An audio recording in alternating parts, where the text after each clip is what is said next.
大家好，我叫小海。谢谢。最近节目组给我们准备衣服啊，我发现很多衣服我都不敢穿，比如说我就不敢穿短裙，因为我害怕别人说我腿粗。其实也没多粗，就是不细。我可以给你们看一下。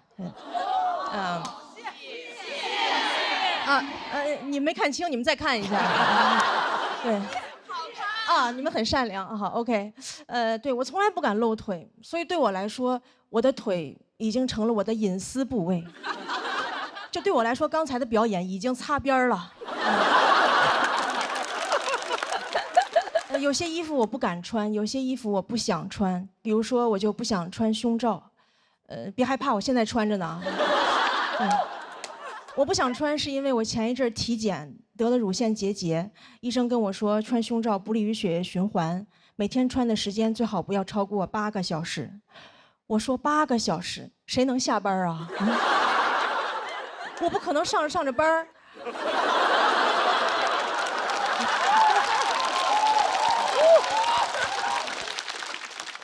领导正跟我谈话呢。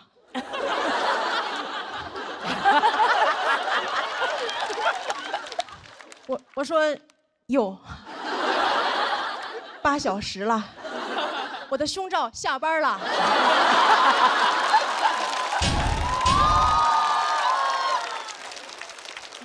解脱了。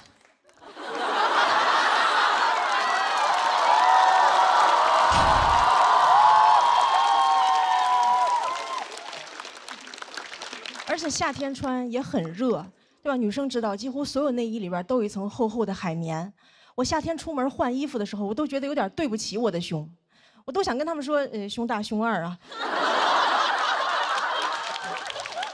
难为你们了，今天外边太热了，来把棉袄穿上吧。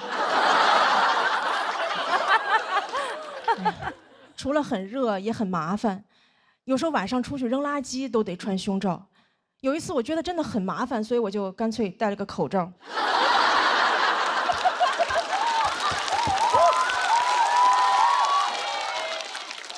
我觉得如果人只需要穿一件衣服，就是口罩。我甚至都可以只穿口罩。我打网约车就没有司机找不着我。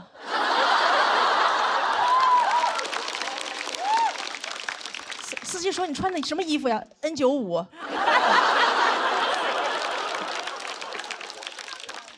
我试过很多方法，怎么可以不穿？比如胸贴，但胸贴有一个问题，就是它就是出汗容易掉，所以我在台上从来不敢戴，我怕我在台上掉装备。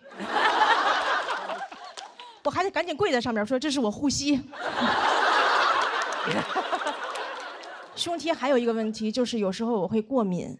人多我又不好意思挠，我就只能捶胸脯。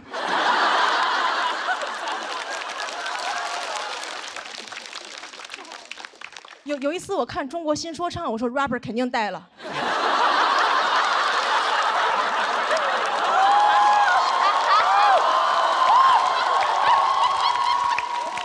打招呼都是 Hey yo bra。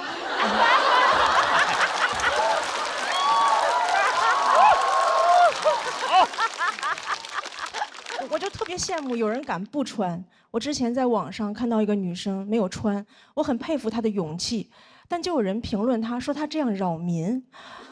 我说她怎么就扰民了啊？她是在街上扫射别人吗？如果你觉得她扰民的话，你可以报警，对吧？你说警察这里有人扰民，警察说有噪音吗？什么噪音？是我脑子里肮脏的想法。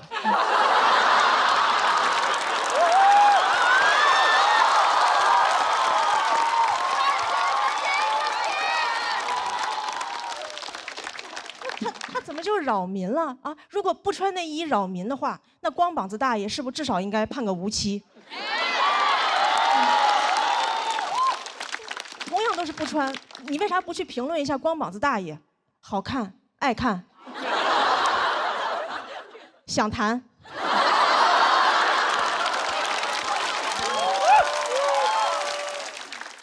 就是不想穿内衣这个事情，除了网友不理解，很多父母也不理解。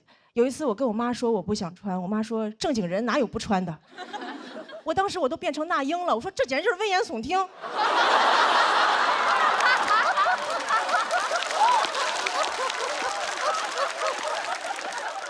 我妈还跟我说穿内衣有好处，她说穿内衣是为了保护女性安全。我说怎么保护啊？把里边钢丝抽出来，把坏人扎死吗？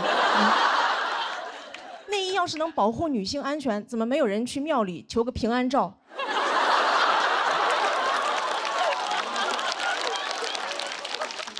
送给朋友说特意给你求了个祭照杯，保佑你逢凶化吉。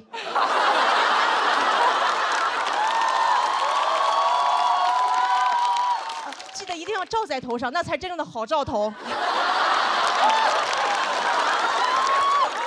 我第一次听说内衣能保护女性安全，怎么坏人最怕的是内衣吗？啊，两个流氓正要骚扰一个女生，女生挑起上肩带，流氓说快跑，有胸罩。咱俩分开跑，他一个能扣俩。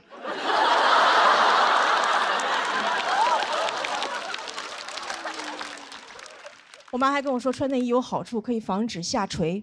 她说你看内衣广告说了，我们这个可以防止下垂，能够对抗重力。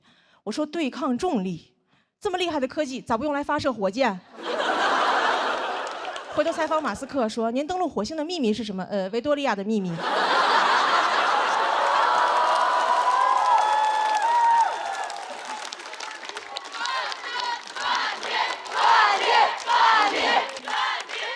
对，其实我说了这么多，我就是希望女生穿衣服能少一点束缚，多一点自由。本来我想说的话还有很多，但是我今天从出门到现在已经8个小时了。谢谢大家，我是小海。大家好，我是庞博，欢迎大家。谢谢各位，谢谢各位。我是今年的主持人，欢迎大家。我也没有想到脱口秀干了这么多年，我是为了成为张绍刚老师的竞品。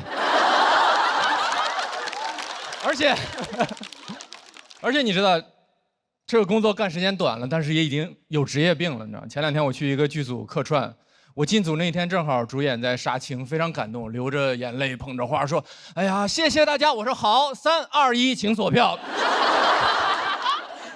但是还是很开心，每年录节目都会看到很多的新朋友，今年也来了很多年轻的新朋友。甚至很多还在上大学，演完看到我也很激动，说：“哎呀，你知道吗？我从小就是看今晚80后脱口秀长大的。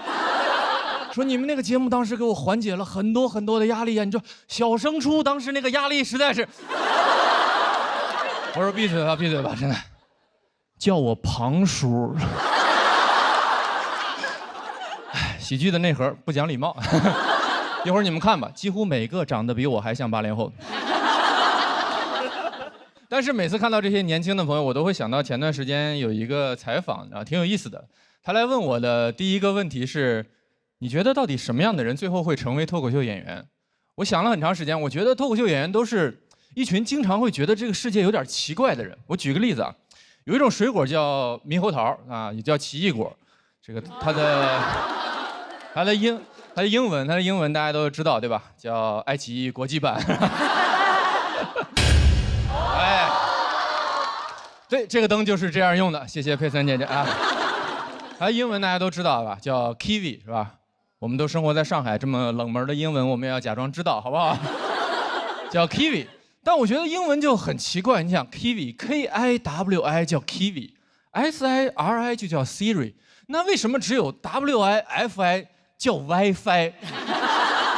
它有什么不一样的？那会不会有一个镜像的平行世界？我每天就要，嘿 Siri， 请打开我的 WiFi， 我要来一局游戏了，太美。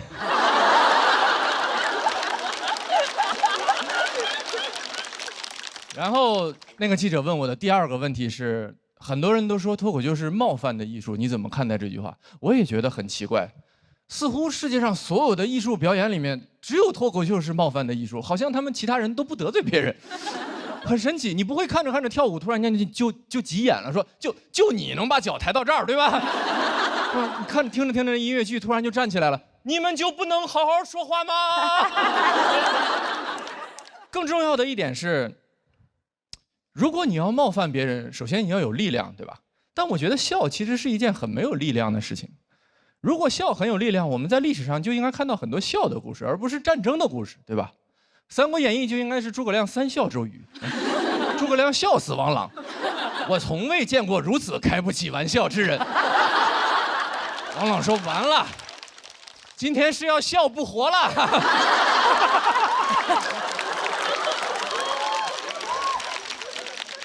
你感觉诸葛亮是个笑星是吧？什么北伐就是全国巡演嘛。喜剧之王三国记。我想问大家，这个笑话冒犯吗？还是有一些冒犯的。如果你是王朗的话。但紧接着另一个问题就是，如果我听了一个笑话，我感觉到被冒犯，就一定意味着我是对的吗？在20年前，互联网上最流行的网络社群叫贴吧，当时每个学校都有自己的贴吧，非常火，都在上面讨论自己的事情。我们学校保定一中叫保定一中吧，北京当时有一所学校叫北京市第三体校，也理所应当拥有自己的贴吧，叫三体吧。后来的事情你们就可以想象了，是吧？小说《三体》，然后横空出世，然后三体吧就被三体的书迷占领了。所以理论上，北京市第三体校的师生是世界上第一批被三体人入侵的地球人。我觉得都可以想象，体校的朋友当时一定非常生气，对吧？搞什么？我们学校的贴吧为什么有人突然来讨论一本书？我上体校就是为了不看书，真是。三体的书迷也很无辜，说名字又不是我起的，你去骂刘慈欣好不好？刘慈欣说：“哦，主不在乎。”一点办法都没有，一点办法都没有。你总不能跟体校的朋友说，要不你们去《流浪地球》吧，反正你们也没有家了。你们说这个事儿冒不冒犯？当然冒犯。生不生气？当然生气。怎么办？没有办法。李白曾经说过：“如何呢？又能怎？”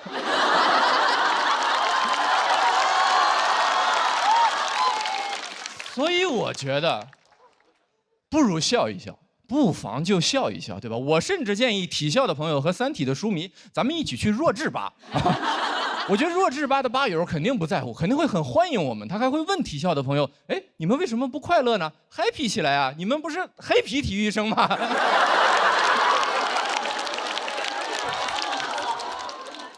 我要再问你们一次，你们觉得这个笑话冒犯吗？还是有一些冒犯的。如果你也来自北京市第三体校的话，如果我们今天一定要聊冒犯，我觉得这个世界上没有人比黑灯和小佳更权威。我没有做过严格的统计，但我觉得他们很有可能应该是世界上冒犯残疾人次数最多的2个残疾人。但是我们都很喜欢他们，对不对？我们都很喜欢他们的演出，我们也很喜欢他们的段子。他们去年发起了一场演出，叫《地狱笑话秀》。就是大家一起来互相吐槽、开开玩笑，同时测试一下我们这个行业的道德底线到底在哪里。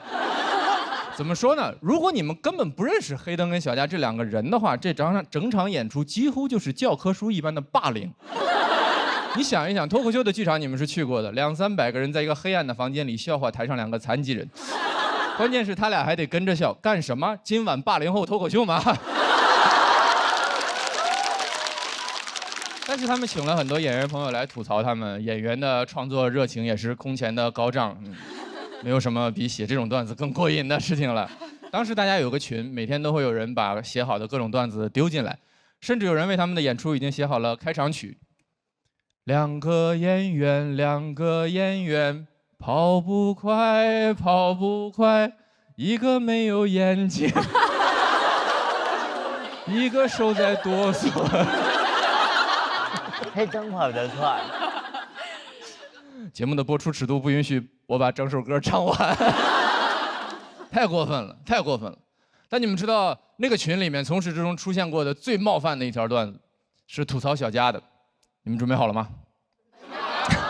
小佳参加了奥运会，在奥运会中拿到了100米赛跑的第1名。太神奇了，他的故事激励了所有人，他的精神振奋着我们，他的故事甚至被拍成了电影，搬上了大荧幕，甚至小佳这个角色由汤姆克鲁斯主演，名字就叫《速度与激情》。你们知道当时那个微信群里面跟刚刚的现场是一样的沉默，但其实你我的意见都不是那么重要，对吧？当时小佳在群里说：“你们为什么都不说话呢？”我觉得这个还蛮好笑的。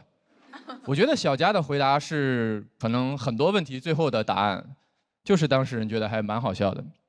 当然啊，这不是小佳的原话，他的原话是：“这也太好笑了吧！”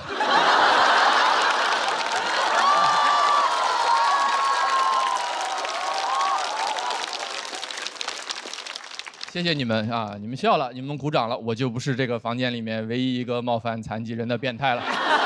我也非常喜欢你们的样子啊！哇，北京市第3体校，哇，太惨了，我要笑一笑。我是小佳的朋友，但这个模仿真的很好笑。观众真的太可爱了。但我最后问你们一遍，这个笑话冒犯吗？还是有一些冒犯的。如果没有人笑的话，对吧？所以不如就笑一笑，对吧？我觉得这就是可能这个世界上为什么要有笑话这个东西，这也是世界上为什么有人要讲笑话这件事情啊。对我来说，脱口秀演员就是这个世界上最好玩的工作。我希望这个工作我能一直干下去，我希望我们的朋友都能一直做下去，我甚至希望我这个工作能干到80岁。我甚至已经想好了我的告别演出的名字，它必须发生在我80岁之后，因为它就叫今晚80后脱口秀。谢谢大家。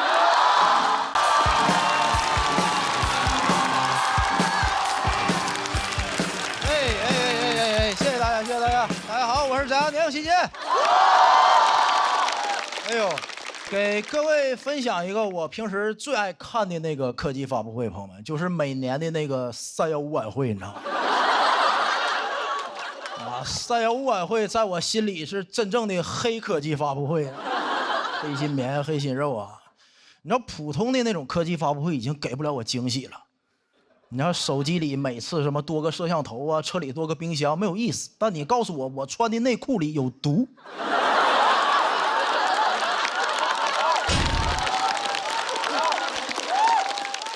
一下就很惊喜。而且你知道315晚会啊，它从来不延迟满足我。你看你买个手机啊，买个新能源汽车得预定半年到货，对吧？但他曝光那个黄焖鸡米饭用什么烂肉啊、发酸土豆片的时候，我是边吃黄焖鸡边看的。哎呀，吓得我当时立马站起来贴了贴一次性内裤，你知道吗？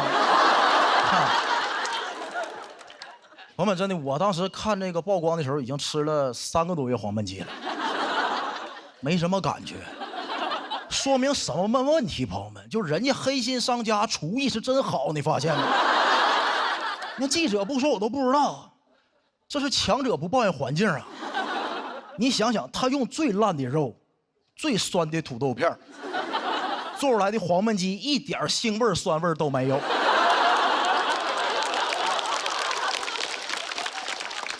西湖醋鱼啊！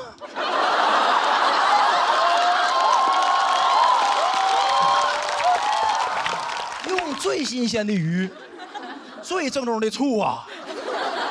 做出来又酸又腥啊！我都替西湖醋鱼臊得慌，说实话。朋友们，你看《舌尖上中国》是中间停更7年了，315晚会可年年都有食品安全问题，我感觉得做一个《舌尖上315》了，就告诉那帮大厨，高端的厨艺往往只需要采用最肮脏的食材，你知道吗？朋友们，很多人提到食品安全，是不是会脑袋蹦来3个字预制菜？我喜欢预制菜，我是急性子。哇，现在菜上的是真快，很多商家那个为了证明它快，给你放个沙漏，对不对？我前2天去吃那个现烤活鱼，朋友们，那个烤鱼上的快到什么程度？比沙漏上的都快。刚点下单，鱼就端上来了，服务员感觉不对劲儿，才把沙漏拿上来。我点了3个菜：现烤活鱼、现烤羊排、现炒小龙虾。上的最慢的是可乐。哎呀，我第2天中午去吃的麦当劳，他怎么好意思管自己叫快餐呢？我足足等了4分半呢。这要吃烤鱼，我都到厕所了。我跟你讲。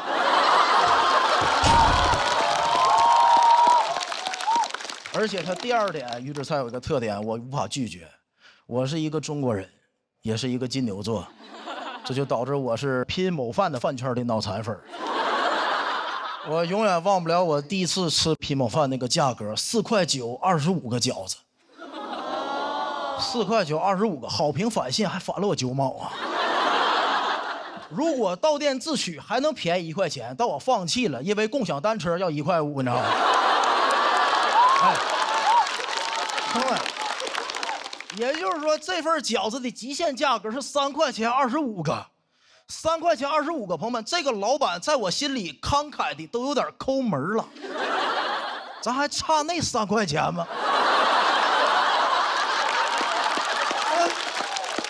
白给我交个朋友不就完了吗？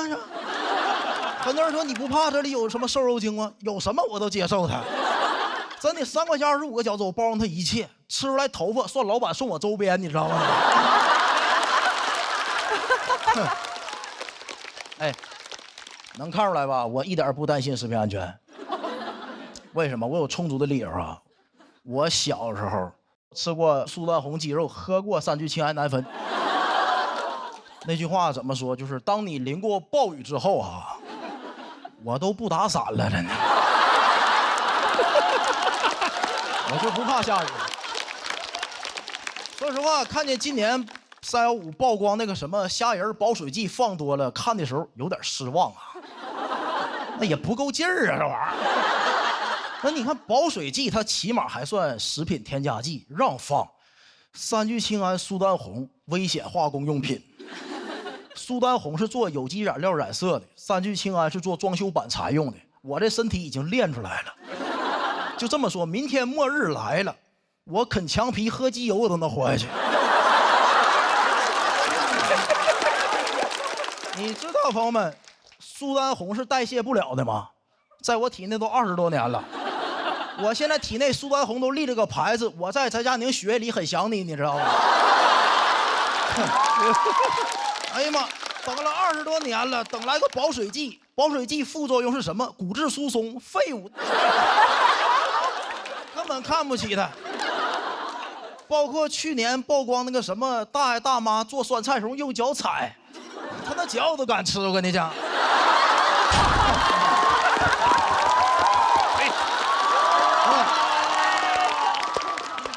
有人会觉得有点恶心，对吧？但你想想，起码大爷那个脚是纯天然的。你应该庆幸啊，大爷还没穿一次性袜子，你知道吗？我这身体已经被练出来了，我相信以后有大用处。将来如果有一天外星人攻打地球，把我的遗体当武器，能把所有的外星人全劝退。所有的外星人被我身体干的都是已读不回的状态嘛。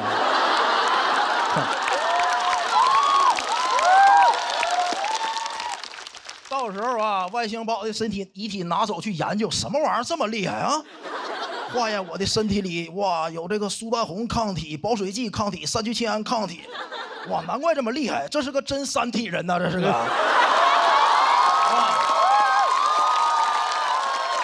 再拿这个显微镜仔细放大我每一个细胞，每一个细胞上都写着一句话：杀不死我的，令我更强大啊！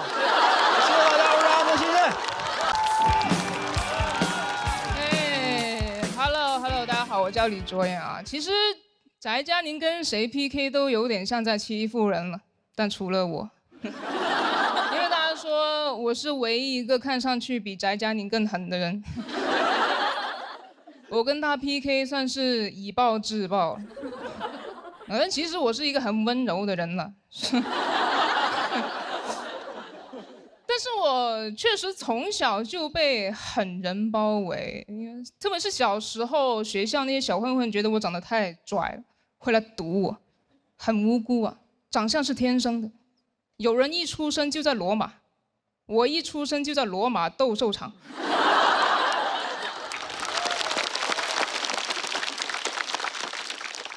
但我是个很 peace 的人，我根本不想惹事。他们说你这么拽，你混哪的啊？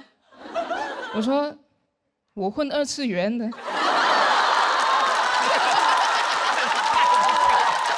这个太反差了。他们觉得我更挑衅，我很害怕。但幸好我有一个哥哥，我小时候很崇拜我哥，他是一个真正的狠人。小年纪就开始抽烟，怎么打怎么骂都不屈服。我妈放弃了，给他买了一份重疾险。受益人写的是我妈自己，就是如果我哥没事的话，我妈会有一个完整的家庭；但是如果我哥有事的话，我妈会有一个美满的人生。母凭子贵吧。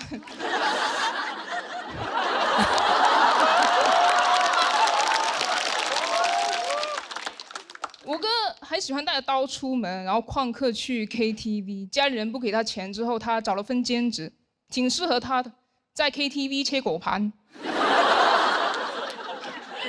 所以我在外面被别人欺负，我第一时间想到他，我问他怎么办，他跟我说很简单，你要么打赢他们，要么加入他们，但是你是我的亲妹妹，你不能加入别的帮派。我来教你怎么打。哎，我哥啊，是我认识打架最厉害的人了，他要教我打架，不直接来学校帮我打。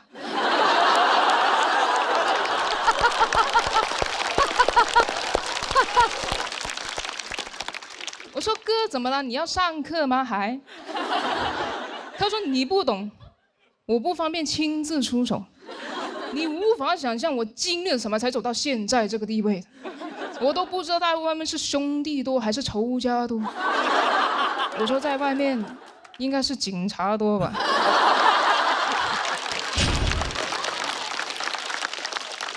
都说你不懂了吧？那叫条子。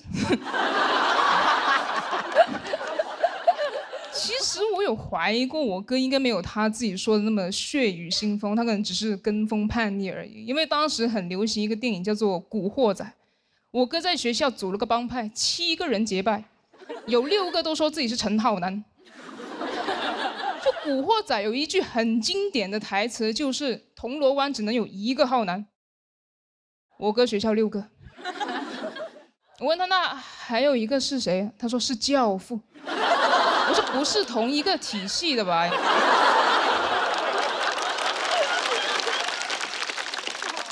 他还去纹了一个陈浩南的同款纹身，这么大一条过肩龙，纹了好几个小时啊！我用圆珠笔给他。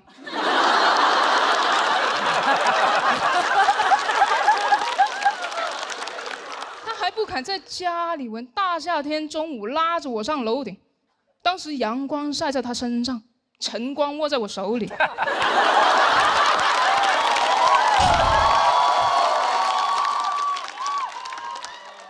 的2个人都不耐烦，他一直催我好了没呀，好了没呀？我说，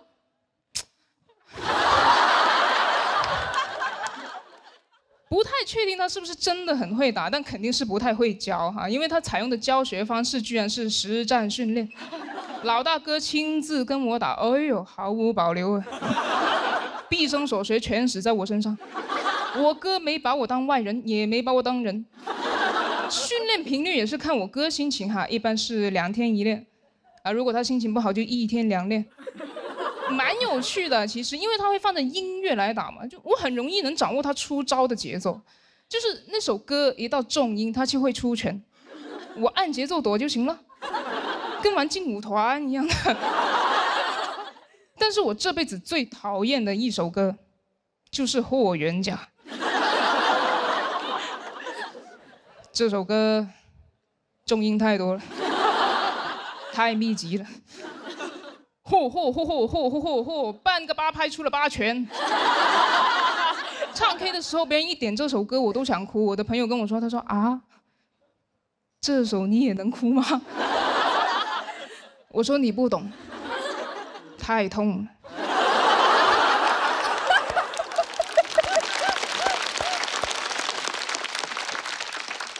后来我离开家了嘛，上大学，我哥留在家学吉他，因为他看到摇滚歌手在演唱会上砸吉他，他觉得太帅了。学了一段时间之后，发现自己不喜欢弹，就喜欢砸，喜欢的是打击乐。但家里没这个条件，不可能砸锅卖铁给他砸木头吧，他总得去挣钱。有一次回家，我妈说：“你有空去看看你哥吧。”我说：“哪个监狱啊？”她说：“监什么狱啊？你哥去了亲子餐厅上班。”哎，我很好奇，我就去看了。他给一个我爸那年纪的人打下手嘛，又通过明厨亮灶那个监控，我看见那个人一直指着我哥骂。哎，你别说啊，亲子餐厅配上辱骂，感觉还挺像一个家。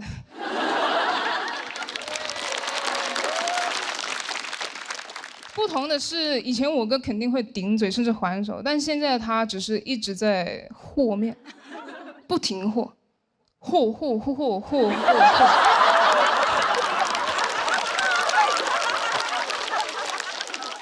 监控是只有画面的嘛，辱骂声是直接从厨房里传出来，挺难受，因为声画不同步。心酸，肯定心酸，但也庆幸吧，因为我以为他迟早会进局子，结果进了个饭店，就感觉命运的齿轮卡了一下，刚好卡在了饭点。喜欢玩刀，在厨房里工作；喜欢当大哥，在亲子餐厅，有的是人喊他大哥哥。也不用担心外面是兄弟多还是仇家多，现在外面骑手多。我觉得我哥变得有点陌生了，但其实还是很熟悉。后来我跟他说，我说，哎，我看到那个人骂你的时候，我真的很紧张，总觉得你随时会给他一拳。我哥说，你不懂，我不方便出手。面团好粘手，加在这里吧，谢谢大家。嗨，朋友们，嗨，我叫于博。好，咱们狠人的叙事已经结束了，接下来是温情的家庭的内容。不是说他们两个结婚之后的家庭啊。我妈很传统的东北母亲，教育观念传统，到现在是那种干点什么都给你挑毛病的母亲。对她好的不行，今年母亲节给她买了个包，她说给妈妈买包，妈妈是开心的呀。但如果这个包是你自己做的，不是更有意义了吗？什么话？我大学在上海，又不是在莆田。这话听了我都后怕，因为我原计划打算给他打4000块钱。即使打钱也这么说，给妈妈打钱，妈妈是开心的。但如果那钱是你自己印的啊，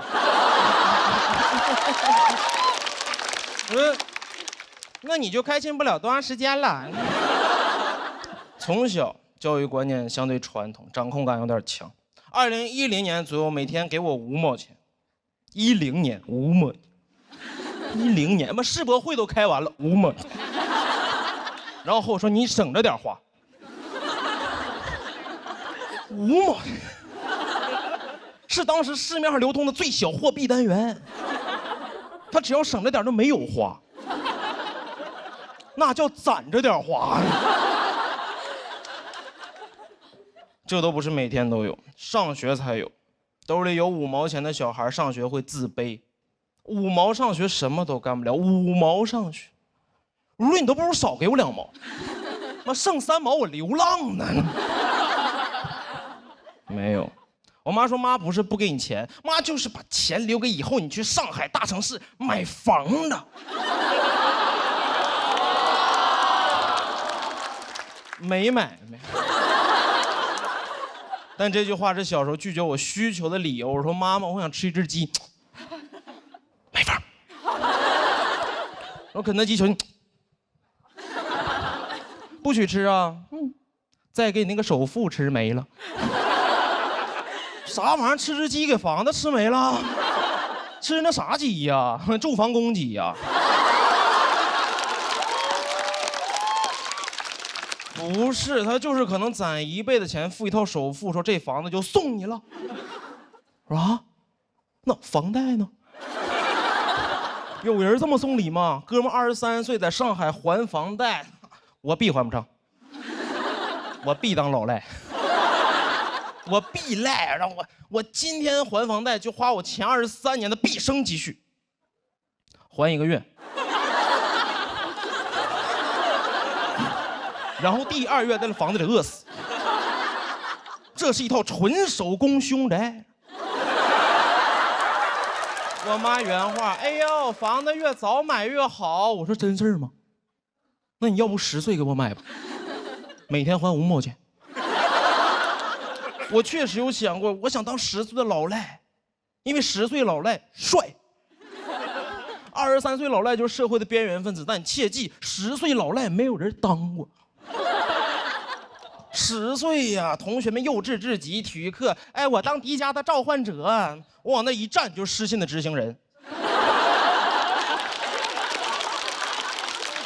1个2个小奥特曼，小罗永浩。这个我给。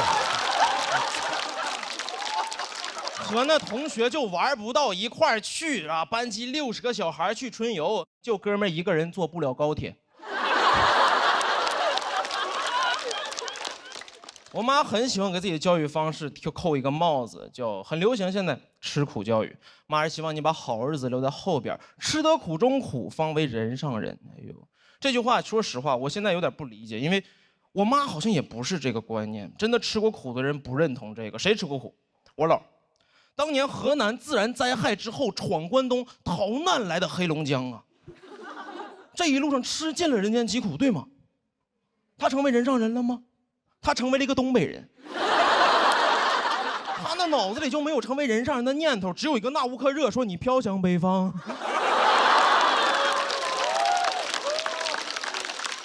尤其我知道他没有过上好日子，因为这2年他经常和我说：“老希望你能上南方。”话里话外就是：“哎呀妈，老后悔了，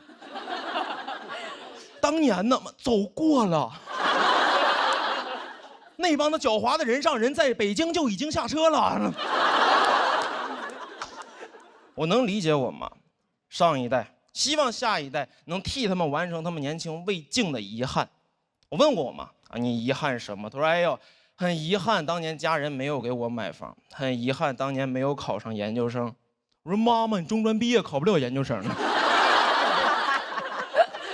但我也想有我自己的人生。大学毕业的时候，因为这个事儿争执过很长时间。我跟我妈说我不想读研。我妈因为我不读研这个事儿，每一天打电话阴阳怪气，每一天一打电话我说妈怎么了？她妈能怎么？哎呦，妈不能怎么。妈就觉得哎呦，妈要是生了个研究生这好了。啥话呀？那玩意儿是生出来的。咋生啊？生着生着脐带拽了本硕士毕业证。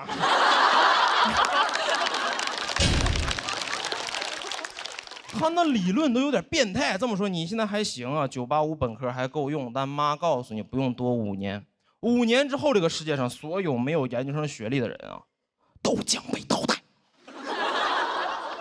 我不知道今年幸存率大概有多少，但我调查过，中国大概有1000多万的研究生和14亿淘汰者。99.5%以上的人叫什么淘汰？这叫灭绝。每次想到这儿更不想读研，因为我知道我们家世世代代没有任何一个研究生，我们家得灭门。哥们儿是个孝子，不能独活。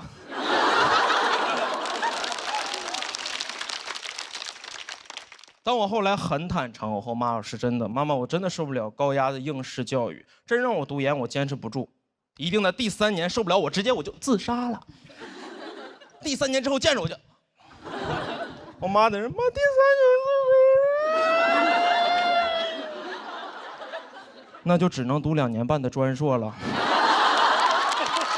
讲到这儿，谢谢苗宇哥，拜拜。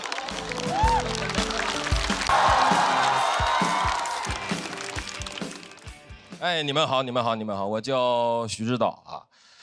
我这个人是一个非常循规蹈矩的人啊，尤其在这个交通规则方面，因为我之前骑电驴被车撞过。就这个车祸它不严重，但猎奇啊！因为我是被一辆这个警车撞的，我当时倒在地上，我都蒙圈了。我说怎么现在这个不戴头盔，这个处罚力度这么大吗？啊！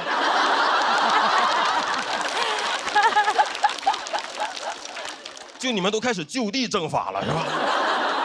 当然人家也是不小心，但就周围都没有人敢扶我起来。这么年轻的逃犯啊！我说这种交通事故他能不能报警？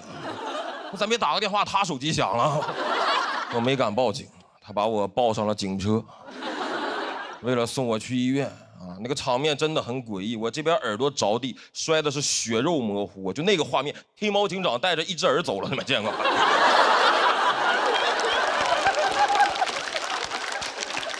但我觉得我应该是这辈子唯一一次有机会坐警车了，因为我从小就是个老实孩子啊。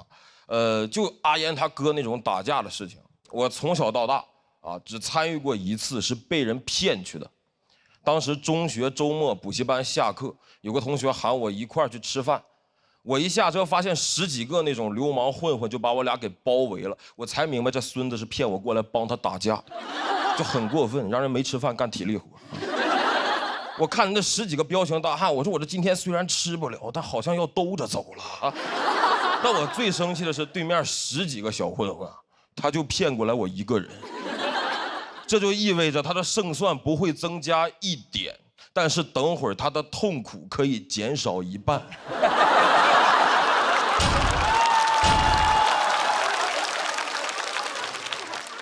就他这种做事方式，我瞬间就明白为什么他一个区初中生啊，会有10几个人想要打他啊。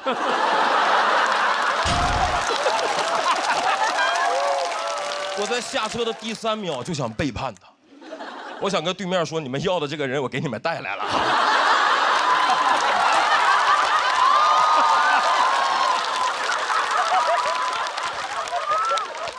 没等我反应过来，对面这个混混老大，他一步走到我面前，用2根手指头重重的戳我，威胁我。他说不准动。我当时感觉他会点穴，我一下就怂了，但我不想显得怂，所以我就鼓起勇气，用那种非常强硬的语气回应他。我回了一句我这辈子都忘不了的话，我说我不动。这句话对他们来说太震撼了。他们说你不动你横啥呀？就他们原计划应该是不准动威胁我，我反抗，然后顺理成章开始对我进行殴打。结果我不动，我看着他们那个束手无策的样子，我就明白，就只要今天我不动，那我今天就不痛。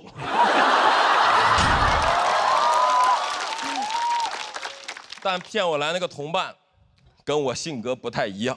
人家也不让他动，他立刻就还嘴，他说你别碰我。这就意味着对面要开始碰他了。很快他就被摁在地上一顿暴打，这个场面是越来越诡异，10几个人在打他，我在旁边站着一动不动。我在给他们站岗一样。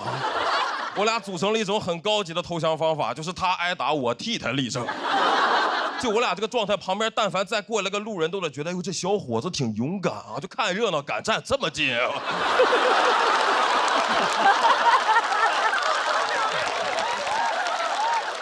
我说我是不是得帮一帮他？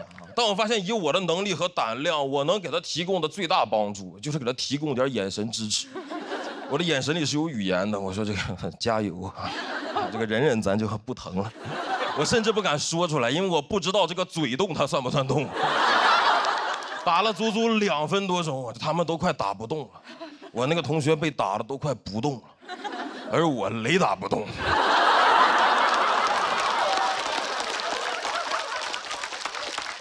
我们一群人离远了看，感觉这个一堆 GIF 动图里面夹了一张 JPG 呀。那个混混老大打着打着一抬头，发现我怎么还在这站着？他接下来一句话彻底震碎了我当天的全部自尊。他说：“你要没啥事儿，你先走吧。”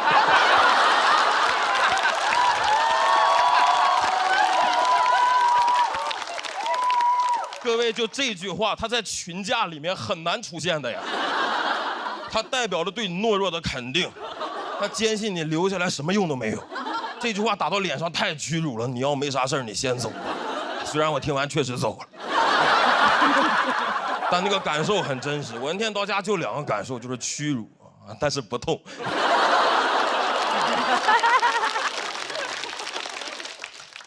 虽然身体不痛，但很快这点事儿，班里几个男生就知道了。我们班有一个男生在走廊里，每次看见我就那种嘲讽的语气跟我打招呼，看见我，哎，你会痛啊？更让我崩溃的是，班主任得知了打架这个事情以后的反应，他让我颜面扫地。他在全班同学面前通报表扬我，说徐某同学校外遭遇打架，对方一再挑衅，保持沉着冷静。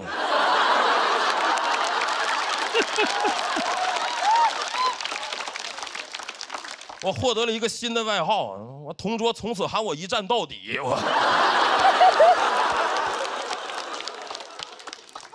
我说实话，那几年受了点影响，我一直很羡慕那些不太怂的人。直到去年得知一个消息，就是小时候骗我去打架的那个同学，在去年被抓了。我一听这个罪名，我就乐出声了啊！罪名是诈骗。我当时说我这点事儿追诉期这么长吗？但我又听说那个不让我动的混混老大，其实也犯过一点小事儿，但警察来了以后把他放走了，因为他认错态度良好。我一听就明白了，他从我身上学到不少。警察来了以后不准动，我不动。啊，那你没啥事儿，你先走吧。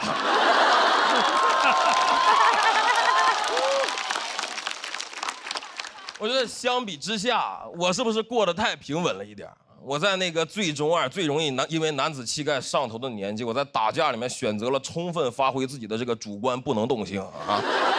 但这个性格也让我每天都能平安的回家。我觉得这也是我们这种不爱动的人一种宝贵的财产嘛啊，这就是我的不动产。谢谢大家，谢谢你们。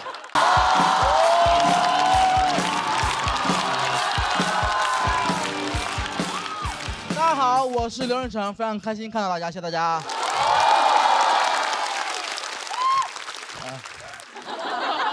很开心啊，今年确实不一样了。去年节目结束之后，很多朋友就认识我嘛，也了解了我们家的产业，经常见面就喊我门二代，这还少开玩笑。但真有人在网上造谣说我家其实很有钱，我还挺难受的。还有人说我之所以能进总决赛，是因为写到了富航的合同里面。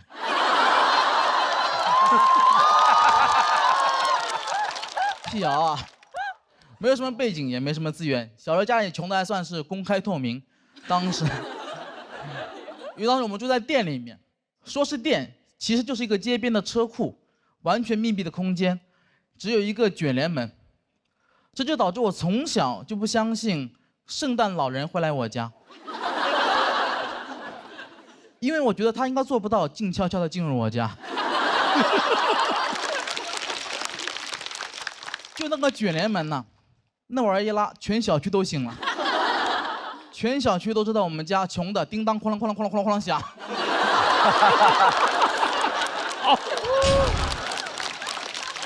但我从小对那个卷帘门就有很大的意见，因为我觉得太吵了，而且我们家就是做门的，为什么用一个这么差的门呢？我就很不服。有时候看那个门有点想哭。古话说得好，变身罗绮者不是养蚕人。胖子门窗家就用卷帘门。住在车库里面，生活却也是很不方便，洗澡也很不方便。那时候冬天还好，把门一拉，拿个盆在里面洗；夏天就很麻烦，店里特别热。有2年我爸就特别嫌麻烦，他就直接让我在门口洗澡。你没有听错，门口洗澡，门口大马路上洗澡。其他小伙伴都去公共浴室洗澡，只有我公共场合就是我的浴室。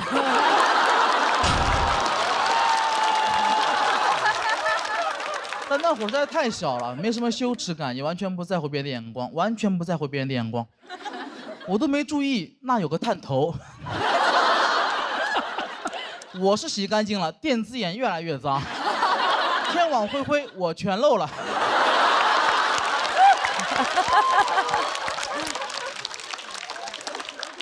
但我从小还是比较懂事的，一边在家里面店里面去帮忙照顾生意，一边去努力的学习。从小就知道，这是不锈钢，这是铝合金，这是陋室，惟吾德馨。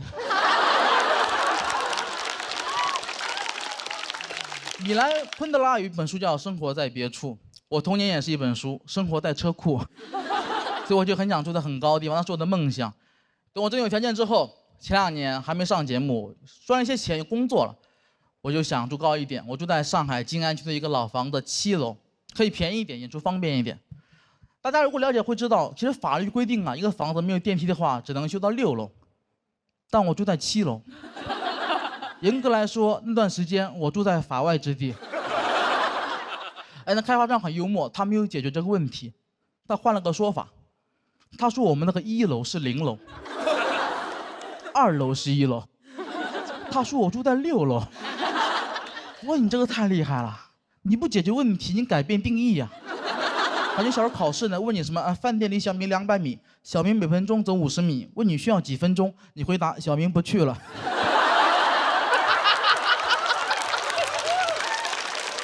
小明可以1点外卖，今天想吃黄焖鸡。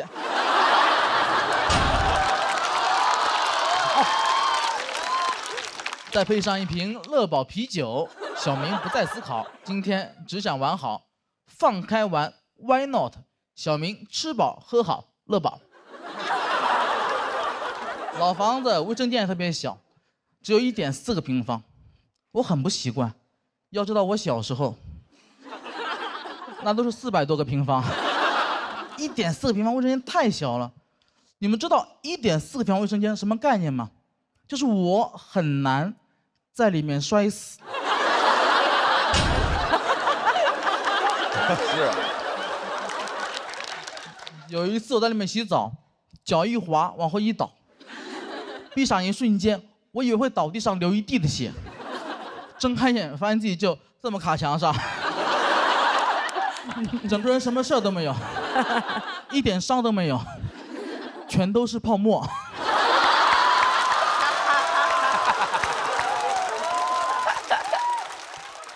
太累了，那会儿每天就要爬7楼，真的很累。我观察过我身边所有7楼的邻居，没有人爬7楼是很开心的，就没有人爬7楼之前会大喊一声“Go Go Go， 出发了”。那段时间我只爱外卖小哥，毕竟爱是常觉亏欠。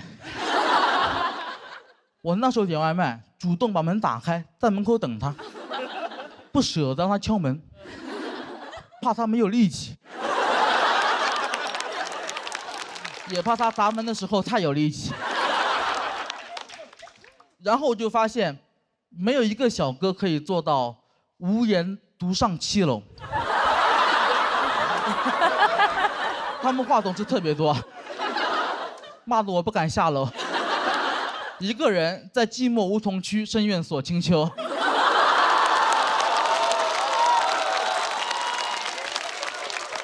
我那时候，我甚至可以通过听就判断一个小哥是不是跟我一样胖，不用看，听就可以。跟我一样胖的很好听，你就听那个脚步声，一开始还很欢快，是那种哒哒哒哒哒哒哒哒，过一会儿会变成哒哒哒，然后会变成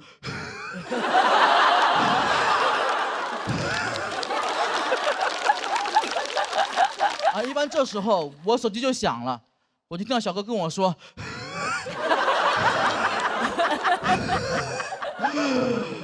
我到5楼了，你准备一下出来拿一下吧。”我说：“其实你在4楼。”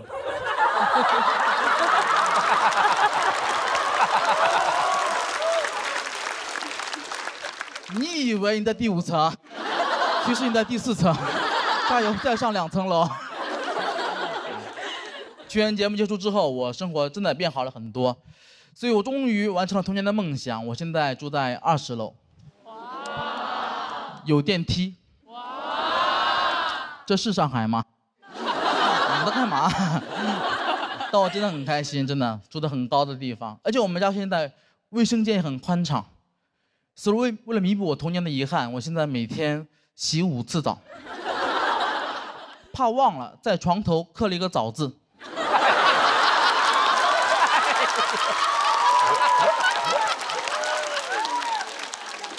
每天早上起来，我就吃早饭，洗早澡。但住得很高，也有我想象不到的地方。我有很严重的恐高症，以前完全不知道。我住过7楼，但那个7楼没有阳台，所以我不知道。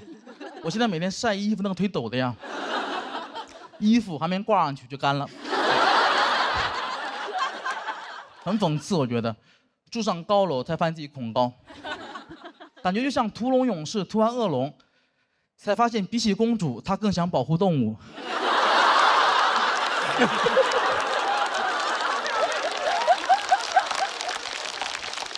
但我觉得这都是我可以接受的，因为我是一个有钱人，这是有钱人可以忍受的。有一天，我请我朋友来家里吃饭，他突然给我看了个新闻，他跟我说，高层住宅未来即将变成贫民窟。这个我无法接受，但他讲的很有道理，我也听进去了。他给我举了很多例子，他说现在美国就这样子，这是一个城市化的趋势。现在美国在芝加哥市中心的高层已经住满了穷人，而那些有钱人早就搬到了郊区的别墅。他们平时最爱待的地方，就是他们家的车库。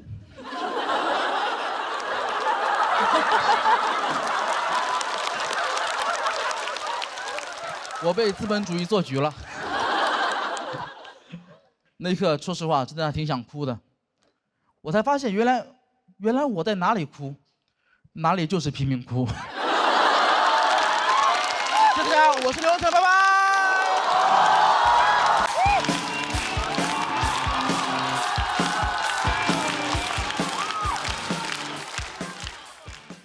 大家好，我叫小海。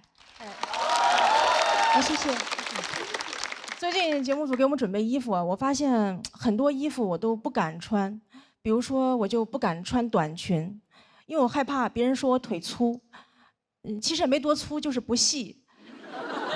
我可以给你们看一下。你没看清，你们再看一下。对。你们很善良，好 ，OK，对我从来不敢露腿，所以对我来说，我的腿已经成了我的隐私部位。就对我来说，刚才的表演已经擦边了。有些衣服我不敢穿，有些衣服我不想穿，比如说我就不想穿胸罩，别害怕，我现在穿着呢。我不想穿是因为我前一阵体检得了乳腺结节，医生跟我说穿胸罩不利于血液循环，每天穿的时间最好不要超过8个小时。我说8个小时，谁能下班啊？我不可能上着班儿。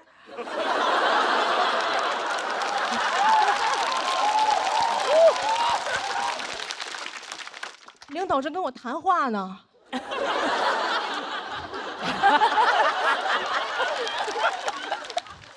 我说，哟，8小时了，我的胸罩下班了。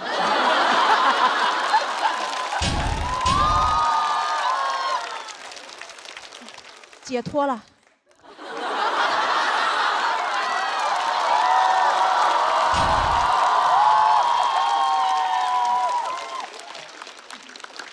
而且夏天穿也很热。对吧？女生知道，几乎所有内衣里边都有一层厚厚的海绵。我夏天出门换衣服的时候，我都觉得有点对不起我的胸，我都想跟他们说，胸大胸二啊。难为你们了，今天外边太热了，来把棉袄穿上吧。除了很热，也很麻烦，有时候晚上出去扔垃圾都得穿胸罩。有一次我觉得真的很麻烦，所以我就干脆戴了个口罩。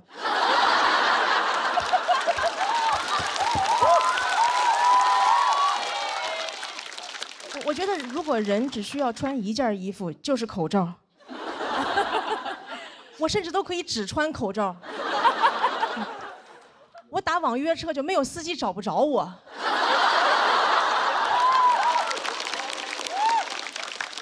司机说：“你穿的什么衣服呀 ？N95。”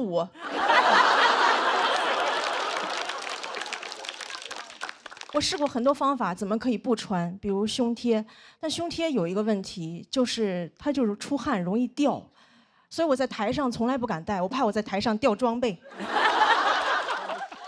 我还得赶紧跪在上面说：“这是我护膝。”胸贴还有一个问题，就是有时候我会过敏。人多我又不好意思挠，我就只能捶胸脯。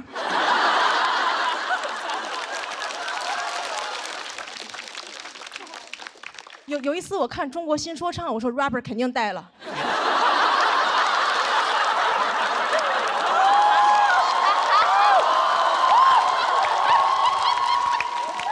打招呼都是 Hey yo bra。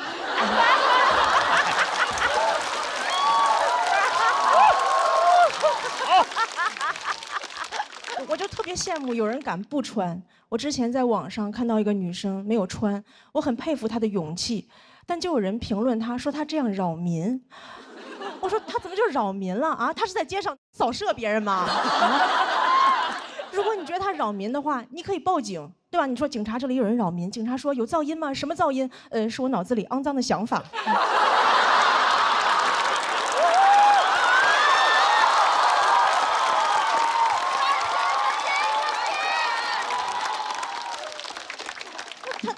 就是扰民了啊！如果不穿内衣扰民的话，那光膀子大爷是不是至少应该判个无期？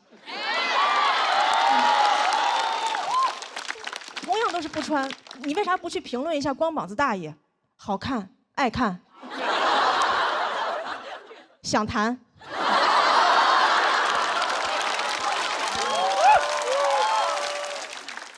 就是不想穿内衣这个事情，除了网友不理解，很多父母也不理解。有一次我跟我妈说我不想穿，我妈说正经人哪有不穿的？我当时我都变成那英了，我说这简直就是危言耸听。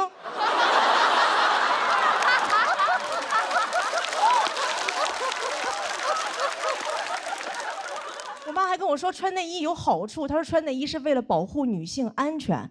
我说怎么保护啊？把里边钢丝抽出来把坏人扎死吗？内衣要是能保护女性安全，怎么没有人去庙里求个平安照？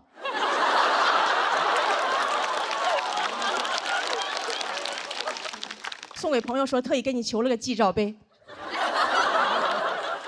保佑你逢凶化吉。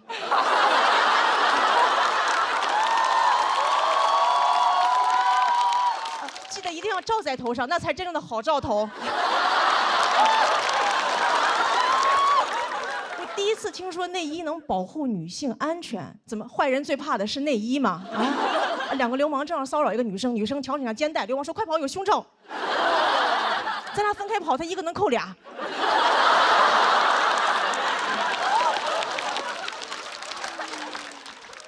我妈还跟我说穿内衣有好处，可以防止下垂。她说你看内衣广告说了，我们这个可以防止下垂，能够对抗重力。我说对抗重力。这么厉害的科技，咋不用来发射火箭？回头采访马斯克说：“您登陆火星的秘密是什么？维多利亚的秘密。”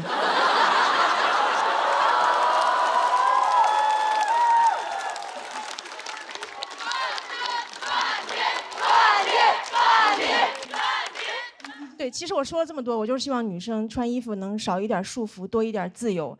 本来我想说的话还有很多，但是我今天从出门到现在已经8个小时了。谢谢大家，我是小海。大家好，我是月明。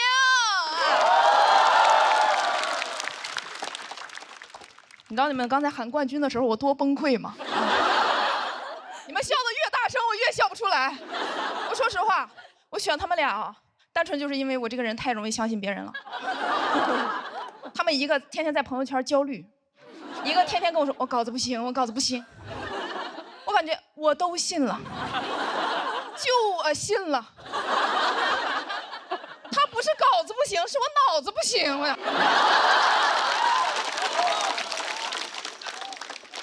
咋往下讲？说说我脑子不行的事儿吧。我这个人确实脑子不太行，特别容易被骗。前段时间被骗了4万4。我当时我就想，我太笨了，我太笨，但是我好有钱呢。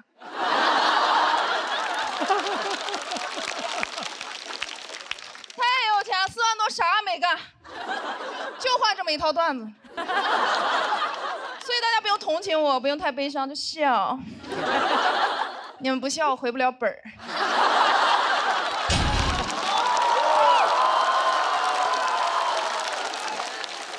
其实这个事儿对我来说已经过去了，我为什么想说？我就是希望能帮一个是一个。咱别遇上这种事，因为很多人他觉得自己很聪明，他觉得自己不会被骗。那是你没碰上合适的。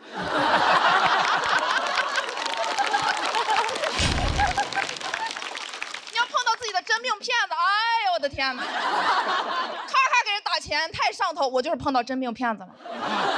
那个骗子就在微博上冒充我一个在埃及旅游的朋友，管我借钱买回国的机票，要1万8。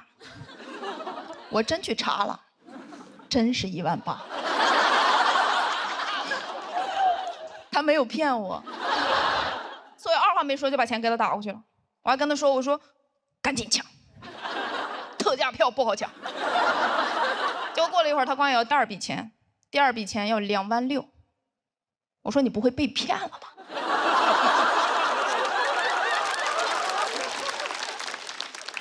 他说你放心，我不会被骗的。我说那没有问题啊。我说那这2万6是什么钱？他说刚才抢经济舱没有抢到，想升个舱。我就说特价票不好抢。我说这次可不要抢不到了哦，小笨蛋。结果过了一会儿，他管我要第3笔钱，要3万。那个时候我已经没有钱了。我说这个又是什么钱？他说是托运费。我说托运木乃伊也要3万。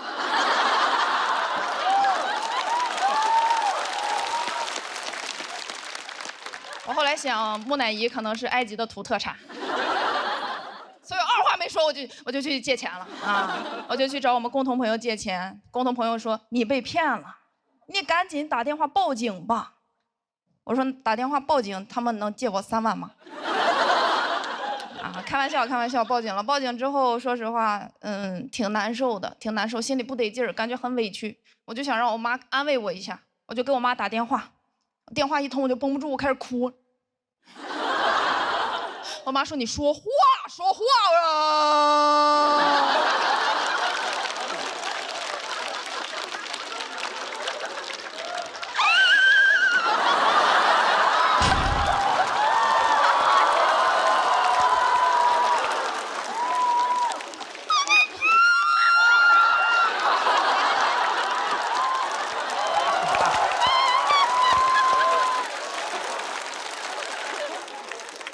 我妈说：“你把水壶关呀！”这么大人能被骗啊？然后我妈开始问我怎么被骗的，什么时间、什么地点、被骗多少钱、什么银行卡号多少。我说实话，就这些问题啊，骗子都问过。问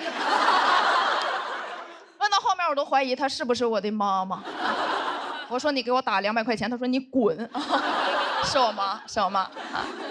但是确实跟我妈聊完之后，心情好很多，然后就挂了电话之后自己冷静了一下。结果我爸下班之后听说了这个事情，我爸又给我打电话，问我怎么被骗的，什么时间什么。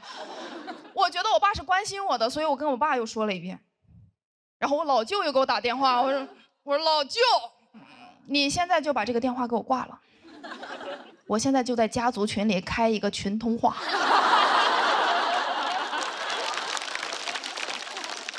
我再说一遍，最后一遍，你把这遍给我录下来，你去给我姥爷上坟的时候给他再放一遍。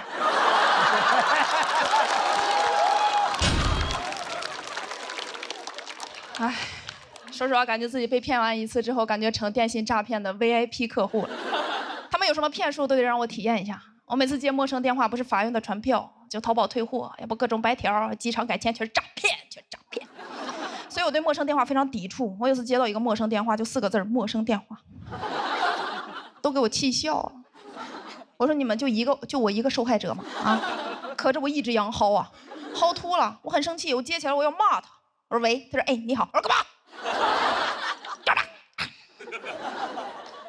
他说你在哪儿？我在你爹坟里。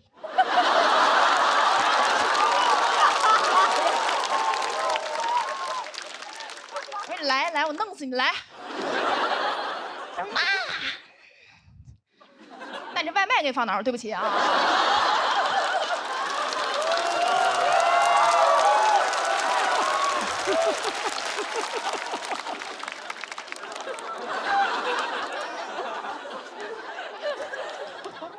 那天差点饿死。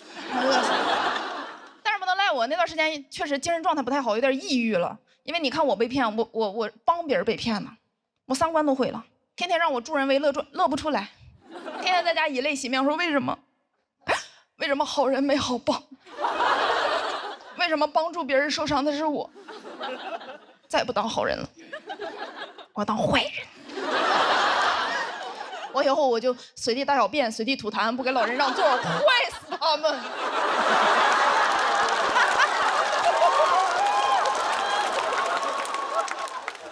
我说实话，那段时间我觉得我的善良一文不值。我朋友说值4万4呢。